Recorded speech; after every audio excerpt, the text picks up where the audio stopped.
corps humain. Il n'y a qu'un temple dans le monde, et c'est le corps de l'homme.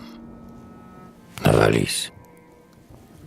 Puisque, de son exil injuste revenu, le corps peut se produire au jour exempt de blâme, ne rougis plus, jeune homme. Accepte d'être nu, et descends dans le stade ouvert qui te réclame.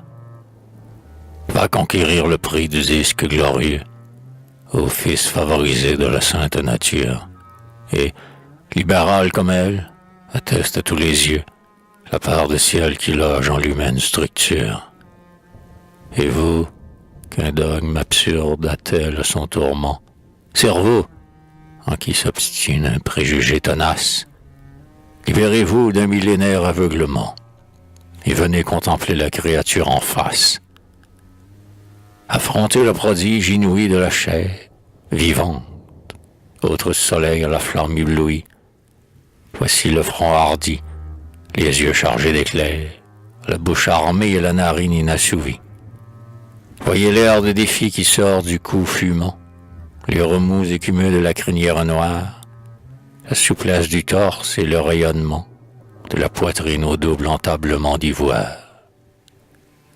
Voyez les bras noueux, formidables étaux, faits pour étreindre ou pour agir dans la mêlée, et la cuisse exercée à dompter les chevaux, et les genoux par qui la terre est ébranlée. Admirez le relief et les câbles d'airain, de l'épaule où l'éther appuie et tord ses ondes, l'impulsion ailée et le branle sans fin, des pieds électrisés d'une ardeur vagabonde. Les mots ne comptent plus. Je chante en liberté. Voici le flanc, réplique exacte de la lyre, où, réservoir de force et clé d'éternité, le pouce créateur établit son empire. Tout l'ensemble frémit d'un noble emportement. On dirait d'un navire enflammé d'énergie, lancé pour conquérir un nouveau firmament. Tout est voile dehors, sur la mer élargie. Ô chef-d'œuvre éclatant devant qui tout s'éteint, que pèse à ton regard tout ce que l'on renomme de trésors, de joyaux, de villes, de jardins, que pèse un astre même au prix du corps de l'homme. Et toi, prends conscience ici de ta beauté, jeune homme, et de ton or reste ébloui toi-même, mais que ce soit, pour mieux féru de volonté, l'accroître, le conduire à son éclat suprême. N'écoute pas le sot privé de jugement, ni l'être timoré qu'un scrupule imbécile pousse à dire « L'esprit importe seulement. L'Esprit Saint ne fleurit que d'une saine argile. Cultive ta paroi comme on fait d'un verger, que l'herbe parasite y soit anéantie, et afin qu'à flots multiples on voit un jour ployer de fruits miraculeux ta branche apaisantie. Pour mieux dire, imagine un vase de cristal qui frémit au toucher d'une voix nette et pure, mais qui demande un soin constant et virginal, tant il s'enroule la première égratignure.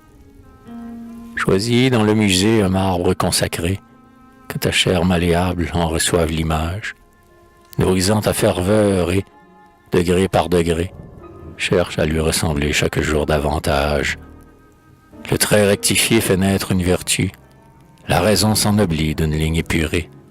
Ce que le muscle obtient d'un labeur assidu se reflète dans l'âme en puissance éthérée. Ton corps est un dépôt que tu reçus des dieux. Tu le dois à ta race, à ta patrie, au monde, et laisser s'implanter le mal insidieux, c'est détruire l'espoir où l'avenir se fonde.